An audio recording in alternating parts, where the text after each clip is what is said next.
When I discovered my disabled mother literally chained to our porch by the president of our HOA, I assumed we were being dealt with by a straightforward neighborhood bully, but the FBI agents who burst in on the following HOA meeting uncovered something considerably more nefarious. Why had they been tracking us the entire time? The chains clattered over metal as I let drop my grocery bag's eggs smashing on our driveway. Mom, my voice cracked, seeing her bound to our porch railing. Her wheelchair pushed out of reach, the morning air bit at my skin.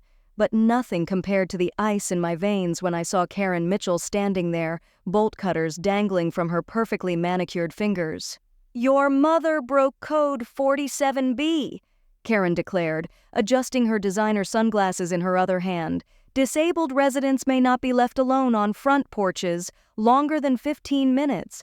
Mom's arthritis-curled hand shook against the chill metal links. "Amy, I was just taking fresh air," she whispered, her voice cracking. "I've been inside all week." I ran forward, struggling with the chain lock. "This is assault. You can't chain a disabled woman to her own home." My finger trembled with anger. As I struggled to release her, Karen's smile grew hard. "The HOA board granted me full enforcement powers. Read your contract." "Contract?" I spat. "What contract allows you to physically restrain individuals? The one your mother signed when she moved here?" Karen whipped out her phone, scrolling nonchalantly. "Section 12, paragraph 4, the HOA reserves right to impose necessary measures to secure compliance with standards of community." Mom's eyes welled up with tears. I never accepted this. I finally managed to get the chains off and assisted Mom back into her wheelchair. Her wrists were red where the metal had bitten.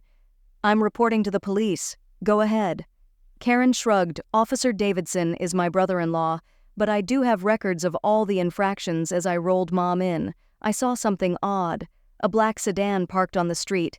Engine on the windows were too dark to make out what was inside, but I did feel surveillance once inside. I wrapped Mom up in her favorite blanket and got her tea. Her hands continued to shake as she picked the cup. "Amy, I'm sorry you had to see that." "Sorry, Mom. You're the victim here." I grabbed my phone to take pictures of her injuries. "This is beyond HOA overreach. This is criminal. They've been escalating for weeks." Mom admitted quietly. "First, it was complaints about my service dogs barking, even though Max only barks when I need assistance. Then they informed me my wheelchair ramp was not the correct shade of beige." "Why didn't you inform me?" She looked away. "You already work so hard, I did not want to be an added burden." "Mom, stop." I knelt alongside her chair. "You're not a burden. You're my mother, and no one, particularly not some power-hungry HOA president, gets to treat you like this. I spent the afternoon calling lawyers, but none would take our case. HOAs have broad authority. They all said fighting them is expensive and usually futile." By evening, I was researching online when an email popped up. Notice of additional violations. Karen had fined us $5,000 for wheelchair track damage on our lawn, plus $500 for unauthorized restraint removal. "This is crazy," I groaned, reading our HOA files. That's where I discovered it, buried in subsection upon subsection, vague-sounding language about measures of enforcement. Mom rolled into my office. "There's that car again," she said with a nod in the direction of the window. The black sedan remained still as I observed the driver's window lowered to just a degree. I saw the outline of what appeared to be a camera lens before it rolled back up. "Mom, how long has that car been staring at our house?" She thought for a moment. "Of 2 weeks, right after I filed that complaint with Karen using HOA money on her own landscaping." My skin crawled. "You filed a complaint. I discovered errors in the accounting reports at the last meeting. Karen's been charging the HOA for labor at her own house." Suddenly the chains made sense. This wasn't about porch violations. It was about silencing Mom. The next morning, I found our garbage cans moved to block Mom's wheelchair ramp. A note was taped to one: "Bins must be stored out of sight. $200 fine for non-compliance." As I moved them, our neighbor, Mrs. Rodriguez, hurried over. "I saw who did it," she whispered. "Karen's son around 3 a.m. I have security tape. Why are you whispering?" She looked around nervously. "Because Karen has eyes everywhere. She got the Patels evicted last month for hanging prayer flags, said they were unapproved exterior decorations. That's discrimination, Shu." Mrs. Rodriguez pressed something into my hand. "A USB drive. There's more on here. Be careful." Back inside, I plugged in the drive. Dozens of videos depicted Karen and her cohorts harassing residents moving trash cans. photographing houses at strange hours, even messing with mailboxes. Mom, see this? We watched video after video, creating a timeline of harassment. A pattern emerged. Each target had questioned Karen's authority or had some kind of disability that evening. Another email came, emergency, HOA meeting, disciplinary action necessary. The subject line made my stomach drop. Our resident Margaret Thompson, several violations, they're coming after you again. I told Mom, straightened in her chair, let them try. I did not make it through 3 tours in Afghanistan to be intimidated by a suburban dictator during the meeting. Karen had brought a slideshow of Mom's infractions: grass blade, height fluctuations, unauthorized bird feeder overuse of handicap parking. Each slide elicited murmurs from the crowd. Mrs. Thompson has ruled in excess of $10,000 in penalties. Karen declared that we have to proceed with foreclosure measures. I got up this harassment outright simple. Just sit down, Miss Thompson. You do not own the place. You cannot speak, but I can. Interrupted one man seated toward the back. Further voices participated. Household mom to residents throughout years. Karen face grimaced since she gained momentum order. She slammed her gavel. The board will vote to foreclose. As the board was ready to vote, the meeting room doors swung open. A dark-suited man entered.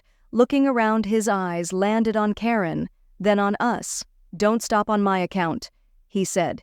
Sitting in the back of the room, Karen stumbled. Who are you? Just a concerned citizen. He took out a notebook. The board voted, but 2 members surprisingly voted with us. Karen's perfect control was cracking after the meeting. The suited man came over to us. Mrs. Thompson, interesting presentation tonight. Do I know you? Mom asked. He gave her a business card. It was blank except for a phone number. If things escalate further, call this number. He walked away before we could ask questions in the parking lot. We had discovered our car keyed deep scratches spelling leave. The black sedan was nowhere to be found, but somehow I had felt less alone that night. Resurfacing, going through the USB files again, I discovered something that made my blood freeze. Property records indicating Karen's husband's business had bought 6 houses in our neighborhood, all owned by disabled residents. I looked at Mom sleeping peacefully with Max curled at her feet. Tomorrow, I'd begin making connections. Tonight, I'd strategize our counterattack. The war for Silverbrook Estates had actually started 3 days following the meeting. Rain pounded our windows as I laid out papers on the dining table. Mom's fines doubled now. They accused her service dog of making its breathing cause a disturbance, and her handicap ramp broke architectural harmony requirements. Can't be serious, Mom said, reading the newest notice. Max has a medical certification. They're not attempting to be serious. Mom, they're attempting to bury us in paperwork and fees until we give up. The doorbell rang. Through the peephole. I saw my best friend Sarah, soaked from the rain, holding a stack of folders. You won't believe what I found, she said, rushing inside. As a paralegal, Sarah had access to public documents most individuals by no means thought to review. She laid documents on our desk, overlapping with my own work. Every single residence the Mitchells purchased had the same design: disabled resident, increasing HOA fees for sale, then resold for triple the price. That's surely against the law. I said if we could demonstrate intent. But look at this. She pulled out a highlighted document. Karen's maiden name, Harrison, as in Harrison Development Corp., the company buying all these properties. Mom leaned forward. So it's a family business, a corrupt one. Sarah added, they've been doing this across 3 states. The power suddenly cut out, plunging us into darkness. Max growled, his first sound all day. Probably the storm, Mom said, but her voice wavered. I took my phone for light and checked our security cameras. They too were dead. I looked through the window. Every other house had electricity. This isn't the storm. I whispered. A knock on the back door startled all of us. I took Mom's old baseball bat and sneaked towards it through the glass. I could see Mrs. Rodriguez holding a flashlight. They cut your power line, she said when I opened the door for her. I saw them in my kitchen, Karen's son and 2 other guys. Did you call the police? She shook her head. The police chief is Karen's cousin, but I recorded it. She gave me her phone. The video displayed 3 figures wearing HOA jackets, cutting our power line clear as day. This is proof of criminal tampering. Sarah said we need to a crash from the living room. Cut her off. Someone had thrown a brick through our front window. Attached was a note. Final warning. Mom wheeled herself to the broken glass fury, replacing fear enough playing defense the next morning. Despite having no power, we launched our counterattack. Sarah filed complaints with the State Housing Authority, while I called local news stations. You want a story about HOA corruption? I told the reporter, I've got proof of wholesale discrimination against disabled residents. In a matter of hours, a news van was parked outside. Karen came quickly, designer stilettos clicking on the pavement. This is private property, she informed the crew. No filming without HOA approval. Public street. The reporter encountered First Amendment as they debated. I gave the news team our evidence, the USB videos, property records, and footage from last night's power line. This is defamation, Karen screeched when she realized what was happening. I'll see you into bankruptcy. Truth is an absolute defense against defamation, Sarah called out, earning a death glare. The segment aired that evening on a generator-powered TV. Karen was screaming unhinged about property values, while we presented calmly evidence of discrimination. Our phones rang off the hook with calls from other victims. The Jamalin family shared that Karen had phoned their Ramadan decorations terrorist symbols. Mr. Soto told about being fined for using a cane without HOA approval. We have to get organized. Mom stated by midnight we created a Facebook group, Silverbrook Survivors. Within hours, we had 50 members. Karen shot back immediately the next morning. A locksmith was changing our lock's foreclosure proceedings. He explained apologetically, HOA orders. They can't foreclose that quickly. I protested. Emergency powers clause. Karen smirked from the sidewalk. Didn't read the fine print. Sarah was already on the phone with legal aid. They need a court order. This is a legal eviction. The locksmith hesitated. I don't want trouble, then leave. Mom said firmly, because trouble is exactly what you'll get if you continue. He packed up and left. Karen's face turned purple with rage that afternoon. While documenting everything for our lawyer, I noticed the black sedan was back. This time I went right up to it. Hey!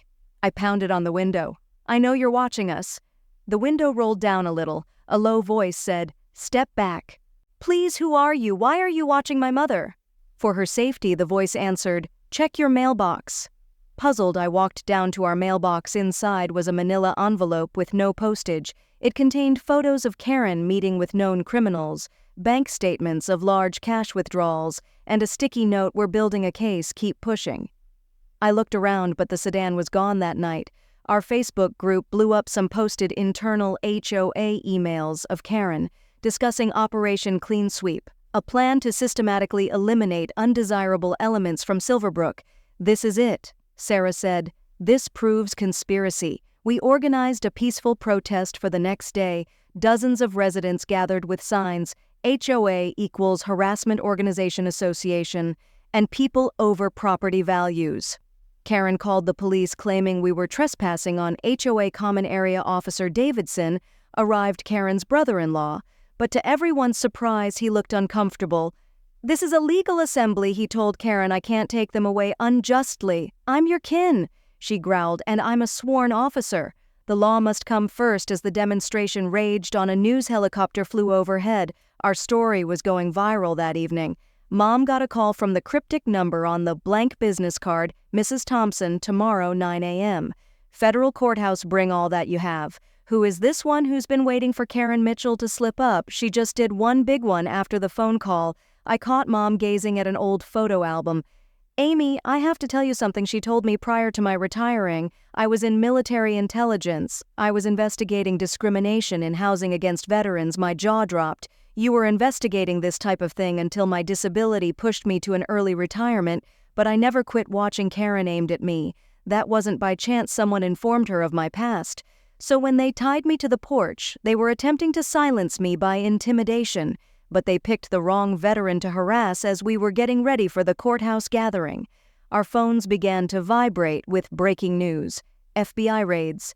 HOA president's residence. The screen flashed agents hauling boxes out of Karen's house while she yelled about constitutional rights. Mom grinned grimly. The chains that tied me just became the evidence that will put her behind bars. The war was not yet over, but the tide had finally shifted in our direction. Your mother is a drain on this community? Those words were still echoing in my mind when the HOA meeting room doors burst open.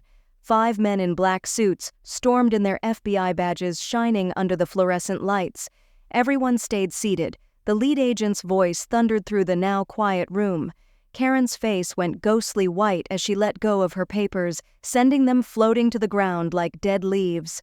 I stood frozen with heart pounding as the agent strode directly to Karen. "Karen Mitchell, you are under arrest for federal housing discrimination, elder abuse, and racketeering. What this is absurd," Karen shrieked, stepping back until she bumped into the whiteboard.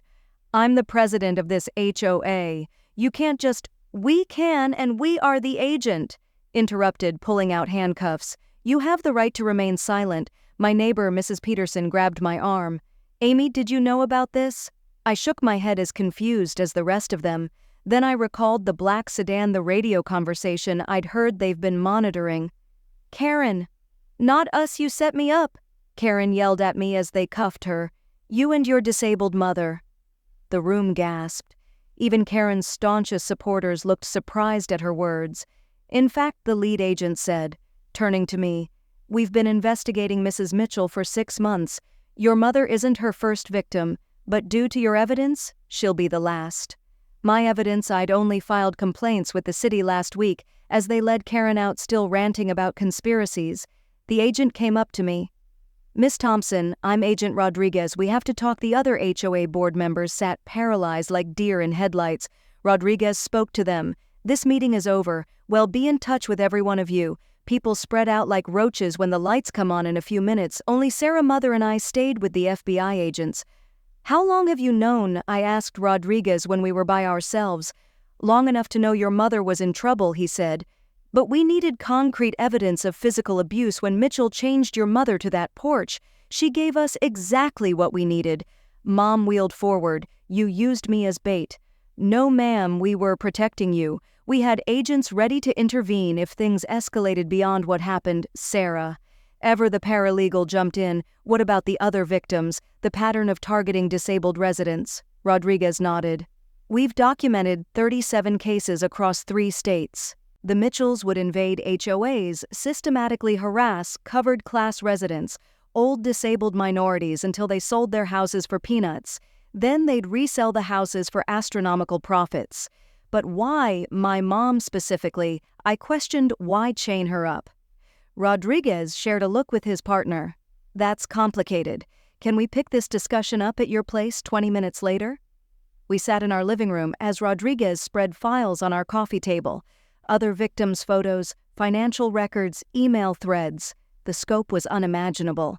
"Mrs. Thompson," Rodriguez started, "are you knowing that Karen Mitchell's husband was in the same military unit as your mom's coffee cup, came crashing against its saucer?" "That's not possible." "I'd recall." "Not in the same time," Rodriguez explained. "He was relieved of misconduct 2 years after you retired. But he could look at personnel records." My stomach just dropped. "He knew Mom was Millant. My parents, we think so. When the Mitchells relocated to Silverbrook and spotted your mother's name in the resident roll call, they went haywire. They thought she may be probing them." Mom laughed hard. "I've been retired for 10 years. I just wanted to bask in my garden. Their paranoia was your safeguard." Rodriguez clarified. "They were so fixated on neutralizing you as a threat. They let their guard down, the physical constraint, the open discrimination. It all generated a paper trail." Sarah was furiously jotting down notes. "What about the rest of the board members? Are they in on it? Some we're working through." "Who knew what?" Rodriguez drew out another file. "But here's what's really interesting. 3 board members approached us last month, trembling in fear of Karen, but not knowing how to prevent her from doing it, who I insisted I may not tell yet. But they've been supplying us with information." Mom massaged her temples. "So all this time, while I believed my neighbors despised me, some were in fear of losing their homes. If they stood up for you?" Rodriguez concluded. "Karen Mitchell governed through caught in the act?" Shudder. The doorbell rang and we all jumped. Rodriguez placed his hand on his hip where I had presumed he stashed his gun, but relaxed when Sarah peeped through the peephole. "It's Mrs. Peterson and some others." Rodriguez nodded. "Let them in. It's time the community knew the truth." What happened next was unreal. Neighbors whom I believed stood for Karen marched in, quite a number in tears. Mrs. Peterson spoke first. "Amy, your mother.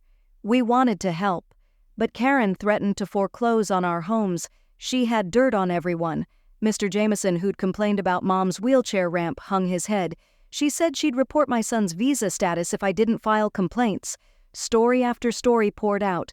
Karen had blackmailed, threatened, and manipulated the entire neighborhood. The fake abuse toward Mom was just the beginning. Why didn't anyone call the police? I asked, frustration building. We did, Mrs. Peterson said. But Karen's brother-in-law is a sergeant. Complaints vanished. Rodriguez nodded grimly. That's why the FBI got involved, local corruption. Mom took my hand. Amy, honey, I knew something was wrong. That's why I had demanded to sit on the porch that day. You knew she'd ramp it up. I glared at her in amazement. I knew she'd do something silly if I pressed her buttons. I just didn't anticipate chains. Mom's military posture came back. Sometimes you just have to let the enemy make a mistake. Rodriguez smiled. Your mother's instincts have not faded. She made it easier for us. So what happens next? Sarah asked. Now we take it all apart. Whole operation. We have sufficient evidence to take down not only the Mitchells, but their whole network. But we require your assistance. Our assistance. I testified under oath, presenting documents, and Rodriguez hesitated. We'd like to utilize your residence as a command center. Karen's accomplices are unaware they're compromised, yet Mom straightened in her wheelchair. You want to operate a sting operation out of my living room if you're willing. I glanced at Mom, thinking about all she'd been through, the humiliation, the pain, the loneliness. Then I noticed the fire in her eyes, the same fire that had sustained her for 20 years of military life. They had messed with the wrong family, Mom asserted. When do we begin? Rodriguez smiled. How about now we have surveillance gear in the van as agents started installing cameras and computers in our spare room, converting it into a set from a spy film. Our doorbell once again. This time Rodriguez himself answered. A guy in a well-dressed suit stood there, briefcase in hand. I'm Kenneth Mitchell's lawyer, he declared. I have something to say to Mrs. Thompson. Rodriguez stepped aside, allowing him to glimpse the room full of FBI agents and hear the lawyer's cool, unraveled, maybe I should return later. He stuttered. No, Mom shouted out. Deliver your message, we're all friends here. The lawyer swallowed hard. Mr. Mitchell is willing to pay a big settlement if you dismiss all charges and sign a non-disclosure agreement. There was complete silence. Then Mom laughed, a full, rich sound I hadn't heard in months. Tell Mr. Mitchell, she said sweetly, that he can take his settlement and shove it somewhere the sun doesn't shine. I'm just getting started. The lawyer skirted away like a rat from a sinking ship, and our house became FBI headquarters. Before my eyes, agents installed cameras, computers, and recording devices, while Mom directed traffic from her wheelchair like a general commanding troops. Put that camera there, she ordered, pointing to a bookshelf. It'll catch anyone approaching the front door, Rodriguez observed with amusement. Mrs. Thompson, you're a natural at this, 20 years in military intelligence, Mom said with a wink. You think this is my first rodeo? That's when the bombshell was dropped. Rodriguez pulled me aside, his face serious. Amy, there's something else you should know. Your mother wasn't just any intelligence officer. What are you saying? She worked in domestic terrorism and organized crime before retiring. She was looking into housing discrimination trends nationwide. My jaw dropped. She never informed me she couldn't. Most of her work is still classified. Rodriguez looked over at Mom, who was demonstrating to an agent how to conceal a microphone. We thought she saw something in Karen Mitchell's demeanor that sparked her old habits. That's why she kept meticulous records of each infraction. I realized she was constructing a case. Precisely, your mother's been assisting us without even realizing it. Sarah rushed in through the front door, laptop clutched in hand. You guys need to see this? We all crowded around as she opened social media. Karen's arrest video had gone viral, but that wasn't what struck me. Look at the comments. Sarah scrolled down. Dozens of individuals from other neighborhoods are posting similar accounts about the Mitchells firm. The scale was larger than we'd thought. Screenshots of threatening emails, images of vandalized houses, testimony from families who had to sell it, was all there. This is perfect. Rodriguez explained. Public pressure will make it more difficult for them to bury. This Mom rolled over, talking about pressure. When do we begin the sting operation tonight? We have 3 HOA board members still working with Kenneth Mitchell. They believe Karen's arrest was all about the chain incident. They have no idea we have evidence of the entire scheme. What's the plan? I asked. Easy, we leak information that your mom has evidence of the conspiracy. Then we wait to see who shows up looking for them. You're using mom as bait again? No, Mom interrupted firmly. I'm volunteering. These people terrorized our neighbors. They made Mrs. Peterson's husband die thinking he'd lose his home. They threatened to deport the Jameson boy. Someone has to stop them that night. We carried out the plan. Sarah posted on the neighborhood Facebook group that Mom had discovered some interesting papers when cleaning out our records. In under an hour, our security cameras recorded a person trespassing around our backyard. That's Tom Reynolds, I said, seeing the monitor. He's a member of the HOA board. Tom attempted our back door and then to a window. What he didn't realize was that agents were inside waiting in our garage FBI freeze. They had caught him red-handed with lockpicks and a flashlight. When he was being questioned, he poured everything: names, dates, bank accounts. The Mitchells have been bribing board members to harass residents.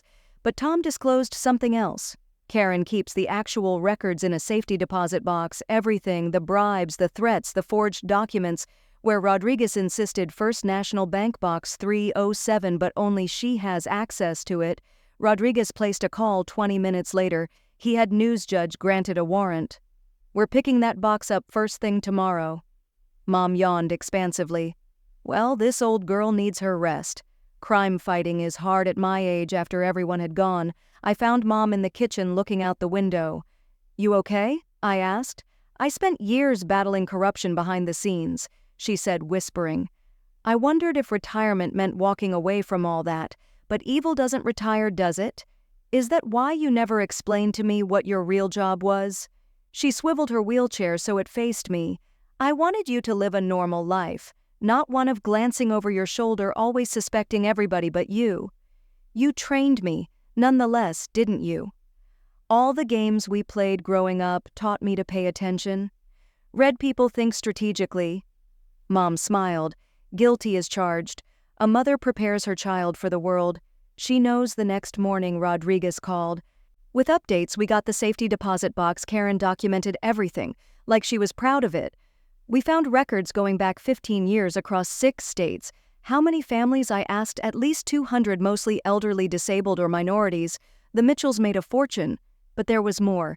Amy, we also discovered something personal. Karen had a folder on your mother: military, history, medical records, even photos of surveillance. She was fixated why your mother testified against her father 20 years ago. He operated a similar scam on veterans. She didn't know the name. Mitchell Karen used her married surname. The pieces fell into place. This was revenge in part, but also fear. Karen knew if anyone could out her, it was your mother. That afternoon, our neighborhood held an emergency meeting in the community center. Without Karen's intimidation, people spoke freely. The stories were heartbreaking.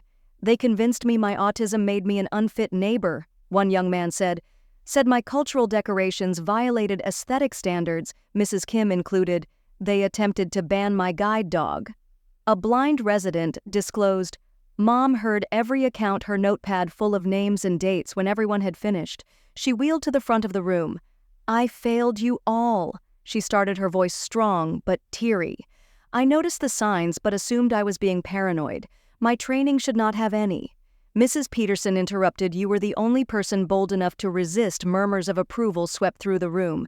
Then Mr. Jameson stood. I indicated to appoint Mrs. Thompson interim HOA president.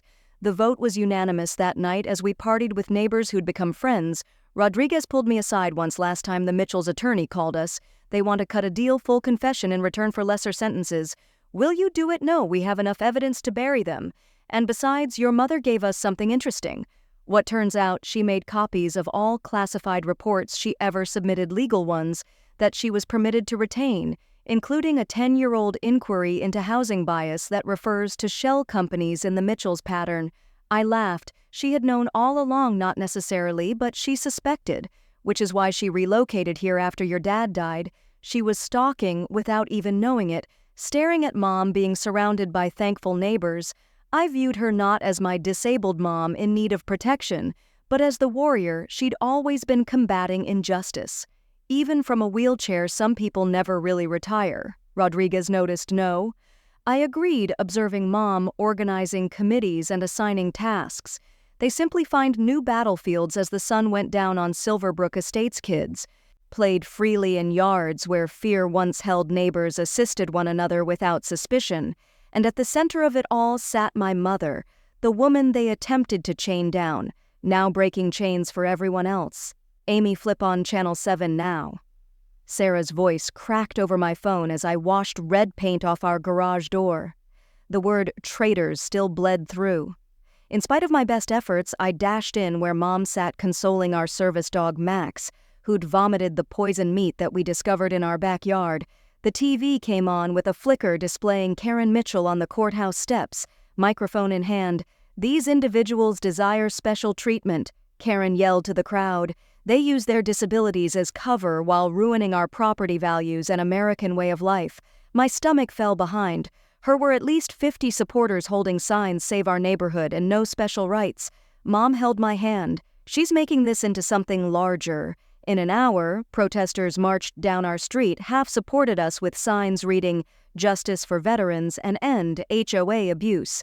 The other half chanted Karen's talking points regarding property values and special treatment. Our peaceful neighborhood had turned into a battleground. "We must do something before this turns violent," I explained to Mom sitting by our window as fights broke out between the groups. She nodded, already grasping for her wheelchair. "Take me outside, Mom." "No, it's too risky, honey," a face uglier than angry neighbors. Her military steel gleamed in her eyes. "Sometimes you have to face conflict head-on." As we approached our front door, Mrs. Peterson next door came up our porch. "I'm coming with you," she announced, using her walker. "Karen threatened my family too." Then we were joined by Mr. and Mrs. Jamalton. "We stand together," Mr. Jamaluddin said assertively. More neighbors came from their residences, the Garkas, with their autistic son, old Mr. Thompson, with his oxygen tank, then Gwyn's, whose daughter was in her wheelchair. Folks Karen had threatened for years. We walked towards the crowd. The yelling slowed as they saw us coming. Mom stood between the two groups. "Hear me out!" Her authoritative voice rang clear across the yard. "This isn't a matter of sides, it's a matter of how we treat one another as human beings." One of the men stood up in his Save Our Neighborhood tee. He stepped forward. "You folks are destroying everything." "What's your name?" Mom asked in a soothing tone. "Tom Wilson." "Tom, do you know what I was doing when Karen shamed me to my porch? I was appreciating the garden your daughter assisted me planting last spring. Remember, she earned her Girl Scout badge instructing me on how to take care of roses." Tom's expression softened slightly. Mom went on. "I served 20 years upholding everyone's rights, including your right to disagree with me. But when did wanting to live with dignity become un-American?" Phones came out recording every word. One live streamed to Facebook. "Look around." Mom pointed to our diverse group of neighbors. "We're not seeking special treatment. We're seeking to be treated like humans." Mrs. Peterson stood up. "Karen fined me $3,000 because my husband needed a ramp for his wheelchair. Following his stroke, commented that it was an eyesore." The Jamaluddins recounted how Karen referred to their Ramadan decorations as foreign trash. Individually, victims narrated their experiences. The mood in the crowd changed. Some of Karen's followers put down their placards, looking uneasy. "But the property value someone demonstrated weekly. My house value declined 30% following my husband's death." Mrs. Peterson responded, "Not due to his wheelchair ramp, but due to good neighbors continuously moving away, fearful of Karen's rules and fines." That resonated. People began grumbling about their own HOA experiences. Tom Wilson first defected. He took off his Save Our Neighborhood tee and walked our way. "I'm sorry," he told Mom. "I didn't know." Others soon followed. Most of Karen's supporters had already rallied to our side that evening. Our video went viral. Year Chain Veteran and Year HOA Justice went national. Trended nationally. News vans were there. By Morning Agent Rodriguez called this "changes everything we're receiving." Calls from HOA victims around the country. The Mitchell investigation already reached 16 states, but our celebration of victory was cut short with breaking news. Karen had vanished with $2 million from her husband's HOA account, appeared on camera sweating buckets. I had no clue what she was up to. She wrote this note before she left. stating she'd kill herself before going to jail. The words from the notes gave me the shivers. "This isn't finished. They will pay for ruining everything I have worked for, Mom." Looked serious. She's going full on, people. This desperate do desperate things. 3 a.m. We woke up Max barking wildly through the window. We witnessed flames someone had lit the community center, where we'd kept all our proof against Karen, as sirens blared and neighbors congregated in pajamas. I knew this wasn't just about an HOA anymore. Karen had declared war. Fire trucks fought the flames while I desperately called Agent Rodriguez. All our proof was in there, the documents, recordings, all. Calmed down. Rodriguez told us we backed up all our recordings to FBI servers last night. Karen is unaware of this, but the harm was done. Fear gripped our community once again. 2 families left that week, frightened by the act of arson. Then the email bombing to all residents: "You think you've won? Wait for what comes next." Security cameras began to malfunctioning. Pets disappeared. Car tires were punctured. Karen was intimidating us from behind. "We have to bring her out." Mother plotted in a crisis meeting at our living room. "She's disentangling people in trouble. Get themselves into mistakes." Sarah conceived a thought. "Suppose we made known that we came across more information, something she hasn't any information about." We were backing up. We set our snare nicely. I posted online, discovered Karen's secret additional collection of books located in Mom's old Army footlocker, flipped over to FBI tomorrow. Mom played along, making a big show of moving a locked footlocker to our garage that night. We waited. Rodriguez had agents hidden throughout the neighborhood. At 2 a.m., a figure crept toward our garage. Floodlights blazed. "FBI, don't move." But it wasn't Karen, it was her husband, David Mitchell. "Please," he pleaded as they cuffed him. "She made me do it. She's been monitoring everything via hidden cameras she put in months ago." The discovery ran chills down my spine. Karen had been monitoring the whole neighborhood. "Where is she?" Rodriguez demanded. "Canada." David wept. "She has a fake passport, but she's returning. She said she has one more surprise up her sleeve." 3 days later, at Karen's sentencing hearing in absentia, we found out what that shock was. She'd engaged a lawyer to submit a huge counter suit against all the residents who'd complained, alleging defamation and conspiracy. The judge was horrified as he read through the filing. "Mrs. Mitchell, wherever you are, let me make one thing clear. You shackled a disabled veteran to her house, you terrorized families, you embezzled money, and now you're trying to take advantage of the legal system. He came to us. This lawsuit is dismissed with prejudice. In addition, I'm issuing a bench warrant for the arrest of Mrs. Mitchell and freezing all of her assets." But the best part came afterwards.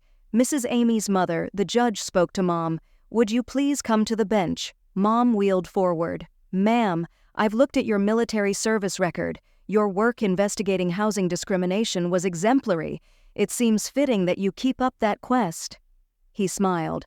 "I'm making you a special advisor to the court for all HOA case matters in this district." The courtroom erupted in applause. 2 weeks later, Karen was caught attempting to re-enter the country. The Canadian Border Patrol identified her from our viral video at her actual sentencing. She was defiant. "You're all sheep. I was defending property values." The judge wasn't impressed. 15 years. Federal prison plus restitution to each family. You heard as marshals led her away. Karen locked eyes with Mom. "You destroyed everything." Mom spoke softly. "No, Karen, you destroyed yourself the moment you placed chains on another human being." The aftermath brought deep change. Our neighborhood voted in its first Democratic HOA board. Mom was elected president, creating equitable policies that safeguarded everyone's rights. The FBI broadened their probe across the country, revealing similar scams in 200 communities. Mom testified before Congress, resulting in new federal protections against HOA abuse. Our community healing process took months. We had potlucks, constructed wheelchair-accessible gardens, and established a neighborhood watch that actually watched out for each other, not just property values. 1 year later, at our first annual Unity Festival, Agent Rodriguez took me aside. "Recall wondering why the FBI was surveilling your mom had gotten in touch with us months prior to the chaining episode. She suspected Karen's scam and was collecting evidence." Mom overheard and winked. "Military intelligence, custom, die hard." I laughed. "So you knew all along." "Not everything," she conceded, "but enough to be ready when Karen finally crossed the line."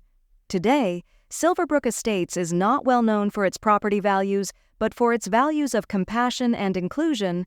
Mom's Legal Defense Fund has assisted dozens of HOA abuse victims across the country, and Karen, she writes us letters from prison, still maintaining that she was justified. We use them as examples in Mom's training sessions for new oath boards, perfect examples of how power and no empathy equates to tyranny. The chains that were supposed to hold us back instead create an unbreakable bond. Sometimes the darkest deeds ignite the brightest.